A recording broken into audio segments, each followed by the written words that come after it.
काही प्लॅन न करता फिरायला निघलो ना, मग असं काहीसं होतं. व्हिडिओ पूर्ण पहा, तुम्हाला समजेल. छान अशी तयारी करून आम्ही निघलेलो आहोत फिरायला. जायचं कुठे हे तर आमचं काही फिक्स नव्हतं, पण पियाने अजूनपर्यंत सारसबाग पाहिला नव्हता. म्हटलं चला तिला दाखवूयात सारसबाग. सारसबाग इथे मस्त गणपती बाप्पांचं मंदिर आहे. ठरल्याप्रमाणे आधी आम्ही दर्शन घेतलं, पण दर्शन झाल्यानंतर आम्हाला समजलं की सारसबागमध्ये फिरण्यासाठी टायमिंग आहे. बागेत फिरण्याचा प्लॅन आमचा पूर्णपणे कॅन्सल झालेला होता. मूड तर आमचा आणि पियाचा देखील पूर्ण खराब झालेला होता. पण हा खराब झालेला मूड पियाचा फक्त ₹10 छान झाला, ते म्हणजे छानसं खेळणं घेऊन. कारण खेळायला आम्हाला अशा छोट्या-छोट्याच गोष्टी लागतात. आता साईडला इथे तुळशीबाग आहे, पण शॉपिंग करायला आपण थांबू शकत नाही. नेक्स्ट आमचा प्लॅन होता की आपण शनिवार वाड्यात जाऊयात, कारण शनिवार वाडाही अजून पियाने पाहिलेला नव्हता. पण तिथे पार्किंगसाठी रांग एवढी मोठी होती ना, की 1.5 ते 2 तास फक्त पार्किंगसाठी गेले असते. म्हणून शनिवार वाड्याचा प्लॅन कॅन्सल केला. मस्त असं जेवण केलं आणि त्यानंतर आम्ही इथे आलेलो आहोत मॉलमध्ये. इतक्या सुंदर मूर्त्या होत्या ना, इकडे जाताना घेऊ असा विचार करून आम्ही मॉलमध्ये एंट्री केली. आम्हाला ऍक्च्युली पियाच्या रूमसाठी एक वॉर्डरोब घ्यायचा आहे आणि त्याचाच आयडिया घेण्यासाठी आम्ही इथे आलो होतो.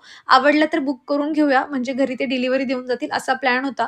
पण आम्हाला रूमसाठी आणि कलर वगैरे व्यवस्थित काही मिळत नव्हता. तर अशा पद्धतीने हा थर्ड प्लॅन पण सक्सेसफुली फ्लॉप झाला. खरेदी आणि फिरणं जरी काही झालं नसेल ना, पण तिघांनी एकमेकांसोबत आम्ही खूप छान वेळ घालवला. आज घरी आल्या मी लगेच स्वयंपाकाला तयारी केलेली आहे. आज हळदी कुंकूचा शेवटचा दिवस आहे आणि आजही मला हळदी कुंकूला जायचं होतं. पियाचा हट्ट चालला होता की मम्मा मलाही तुझ्यासोबत यायचं आहे, आणि तुमच्यासारखंच मीही तिला समजवते की मी 5 मिनिटात येऊन जाईल पिया, उगाच माझ्यासोबत येऊ नकोस. चला मी तर चालली आहे हळदी कुंकूला. ह्या ड्रेसची लिंक हवी असेल तर कमेंट करा. बाय.